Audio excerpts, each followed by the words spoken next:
વાત છે. આ લોકોની જીભ લપસી છે, એમ તમે બોલ્યા, જીભ લપસી નહીં, હવે જીવ ઉપર આવી ગયા છે. જીભ થી જીવ પર, એના જેવું છે. અને ખબર છે કે ક્યાંય પણ એના બારે વાણ ડૂબી રહ્યા છે, એટલે ફ્રસ્ટ્રેશનમાં એ ગમે તેમ આનાપ અલાપ સલાપ જેને કહેવામાં આવે ને, અનાપ શનાપ, એવું હવે એ શબ્દો મીંડા પ્રયોજવા. અને ક્યારેય એ લોકો ધડો નથી લેતા કે ભૂતકાળમાં આપણે આવું કીધું, એનો આપણને કેટલો નુકસાન થયું, કેટલો ધૂંબો લાગ્યો, અને ભારતીય જનતા પાર્ટીએ એ શબ્દોના કેવા લાભ લીધા, એને પણ મનમાં રાખ્યા વગર ફ્રસ્ટ્રેશનમાં, ભાવાવેશમાં, લાગણીમાં કે હતાશામાં ગમે તેવા શબ્દનો એ પ્રયોગ મંડે છે કરવા. છેલ્લો શબ્દની વાત જે છે એ ભાઈ કોંગ્રેસના રાષ્ટ્રીય અધ્યક્ષ મલ્લિકાર્જુન ખડગેએ આતંકવાદી નરેન્દ્ર મોદી ઇઝ ટેરરિસ્ટ એવું કીધું. અને પછી પત્રકારે જયારે એને કીધું કે ભાઈ તમે જરાક એને વિશ્લેષણ કરો તો કઈ રીતે ટેરરિસ્ટ છે, પછી એને એની ગંભીરતા સમજાણી.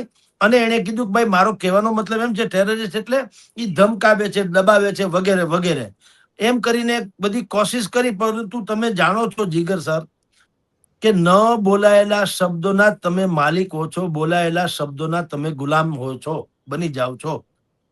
એટલે જયારે ભાથામાંથી તીર છૂટી ગયું, એ કોઈ પાછું ન આવે, એ ઘાયલ થઈને જેને કરે એને થાય.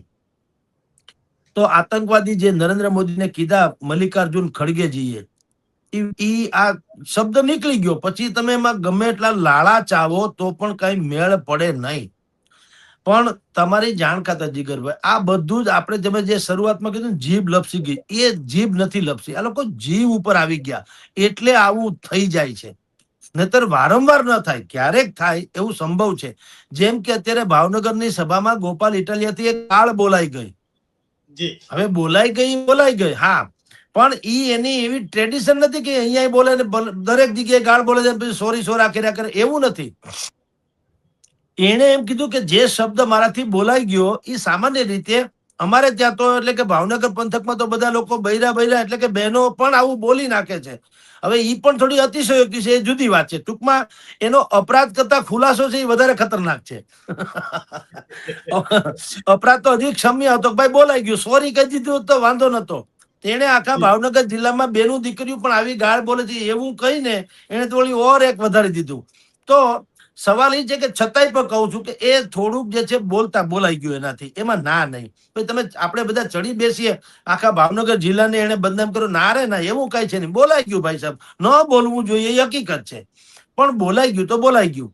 પણ એને બોલાઈ ગયું કહેવાય. અને આજે કોંગ્રેસ વાળા જે કરી રહ્યા છે, મલ્લિકાર્જુન ખડગે હોય, સોનિયા ગાંધીજી હોય કે રાહુલ ગાંધી હોય યા મણિશંકર અય્યર હોય યા કોઈ પણ હોય, આ બધા ખાલી જીભ નથી લપસતી, એ જીવ ઉપર આવી જાય છે, એટલે ગમે એમ બોલવા માંડી જાય છે. શું કામ? અને વારંવાર એવું થાય છે. એટલે એ તો એની લાક્ષણિકતા થઈ ગઈ. આપણે કહીએ ને જીગરભાઈ કે 12 ગાવે બોલી બદલે, તરુવર બદલે શાખા, બાળપણના કેસ બદલે પણ લખણ ન બદલે લાખા. તમારા જે લખણ છે એ તો રે જ, એ ઝડકા વગર રે જ નહીં. 2000ની ચૂંટણીમાં નરેન્દ્ર મોદીને ગુજરાતમાં જ સોનિયા ગાંધીજી આવ્યા હતા અને મોતનો સોદાગર એવા શબ્દો પ્રયોગ કર્યા હતા. આપણે જાણીએ છીએ ભારતીય જનતા પાર્ટીએ કેટલો એનો બેનિફિટ લીધો મોતના સોદાગર શબ્દનો. 2015માં મણિશંકર અય્યર એને ચા વાળા તરીકે નરેન્દ્ર મોદીને સંબોધ્યા કે આ તો એ ચાય વાળા હે ને. એને એમ કીધેલું કે જો અમારી સરકાર આવવાની છે કેન્દ્રમાં તો નરેન્દ્ર મોદીને બહુ ચા વેચવાની ઓલી હોય તો અમે ત્યાં કે એક ઠેલો એટલે કે કેબિન જેવું કરી દેશું, ભલે ચા આખી જિંદગી વેચા કરે. અને એ પછી નરેન્દ્ર મોદીએ ચાય પે ચર્ચા નામનો આખે ચોપાલ ઉભી કરી અને પેટર્ન કરી નાખી. અને તમે જાણો છો એનો પણ નરેન્દ્ર મોદીએ કેવો બેનિફિટ લીધો. 2017માં ઈ જ મણિશંકરભાઈ અય્યરે વળી પાછા નરેન્દ્ર મોદીને નીચ કિસ્મ કા આદમી આવો શબ્દ પર પ્રયોગ કર્યો.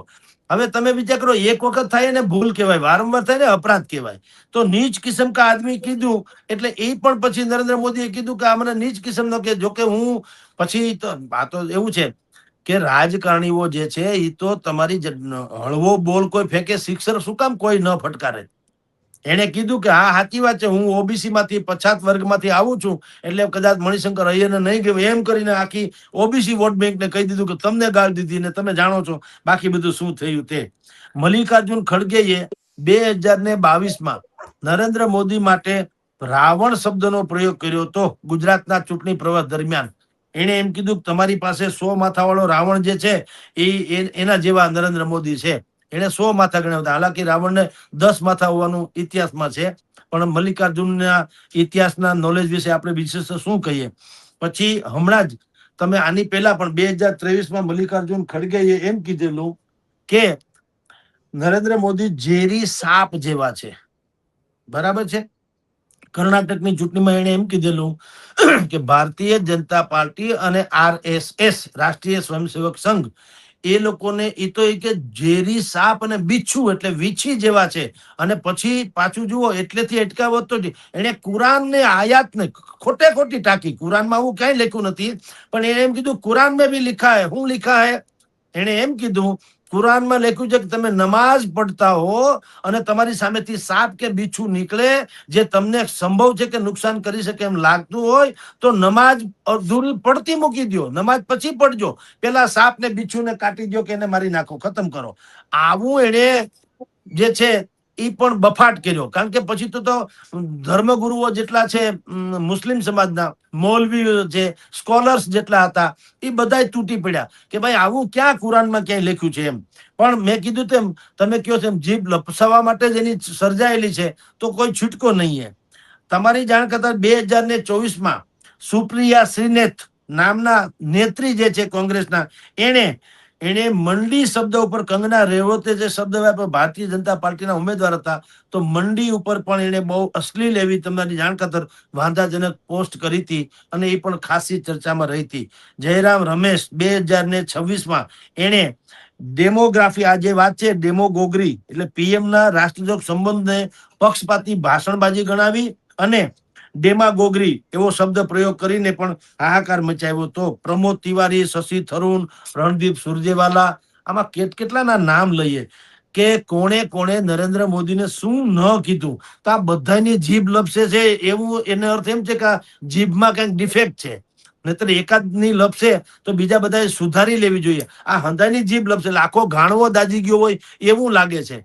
એટલે તમને કહું કે આ હતાશા અને નિરાશામાં કહેવાયેલા શબ્દો છે જે વારંવાર ચૂંટણી ટાણે પ્રયોજીને પોતે જ કુવાડા ઉપર પગ પડી જાય ને તો ઈજા થાય સમજી શકાય, પણ તમે પગ ઉપર કુવાડો પાડો માથે હાથે કરીને તો શું થાય? આ એના જેવું કોંગ્રેસ કરી રહી છે. જી જીગરભાઈ, આ જે આખી અલગ અલગ શબ્દો બોલવાની જે રીત નેતાજીઓમાં, અને ખાસ કરીને જ્યારે ચૂંટણીઓ આવે અને કોઈક મુદ્દો હોય ત્યારે એક ટ્રેન્ડ એ પણ ચાલ્યો છે અલગ અલગ રાજકીય પક્ષોમાં કે ગુજરાતીઓ પર વિશે ગમે એમ બોલી લેવું, ગુજરાતી નેતાઓ વિશે ગમે એમ બોલવું. આ લોકો સાબિત શું કરવા માંગે છે? એ પોતે કેટલા અજ્ઞાન છે અથવા તો પોતે કેટલા ગુજરાત દ્રોહી છે એ સાબિત કરવા માંગે. એ કરવા જાય છે કંસાર થઈ જાય છે થૂલી. આપની જાણ ખાતર સર હમણાં આ મલ્લિકાર્જુન ખડગે જ કીધેલું કે કેરળની સભા હતી, તેણે કીધું અહીંયા કોઈ અમને ઉલ્લુ બનાવી શકે એમ નથી કારણ કે આ કેરળના લોકો શિક્ષિત છે, ભણેલ છે, ગુજરાત જેવા ગુજરાતીઓ જેવા અભણ નથી. હવે આવું એને ક્યાં બોલવાની જરૂર છે? ગુજરાતમાં તમારે અહીંયા જાણો છો કે તમારા ટાટિયા ક્યાંક અડધા પડધા પક્ષના કબરમાં છે તો તમે હાથે કરીને એક આખી કોમને કે એક આખા રાજ્યને આવું નિશાન બનાવો તો કેમ ચાલે? પણ ગુજરાતીઓ પ્રત્યેનો દ્રોહ જે છે ને એ શું છે? 4 લોકો જે છે જે આખા તમામ રાજકીય વિપક્ષના તમામ રાજકીય પક્ષોને ખટકે છે. એ 4 નું નામ છે નરેન્દ્ર દામોદરદાસ મોદી, અમિતભાઈ શાહ, ગૌતમ અદાણી અને મુકેશ અંબાણી. આ 4 થી જેમ લાલ લુગડું જોઈને ગોધા ભડકે એવી રીતે વિપક્ષના અમુક લોકો જે ભડકે છે અને એને શું કામ એના બારે વાણ ડુબાડી દીધા આ લોકોની તથાકથિત રાજનીતિ કે રણનીતિને કારણે. એ ક્યાંયના ન રહ્યા એટલે એ લોકોને એ જાણે આનું ગુજરાતી લોકોનું જ પ્રતિનિધિત્વ કરતા હોય.